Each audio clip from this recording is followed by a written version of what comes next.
السلام علیکم ورحمت الله وبرکاته. ملګرو یو فراډ راوتی دی، هغه فراډ چې دی د څه وخت نه ځي نه مرئ نه ما خو مل چې دوی به په څه طریقه باندې لکه چا څه پیسې شته دی نه په څه طریقه به دې پیسې وایي.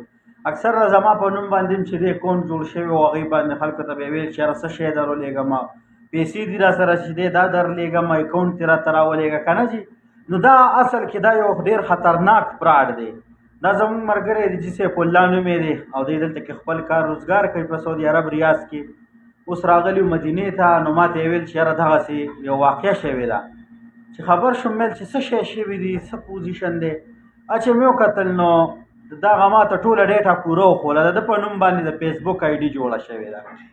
هغه آی ډي کې داسې کار شوی دی چې د ده یو ملګری دی دوست دی، هغې ته یې میسج کړی دی چې یاره دغسې سړی ګیر دی او بس جیل کې دی او ته مهرباني وکړه دستی کې چې دی دا دې ګوتې ته لګوي. پردی د اتکړو تصویر یې ورته ورلېږلی دی، وایس میسج نه کوي، په لیکلو کې دی کوي د کافر زامن.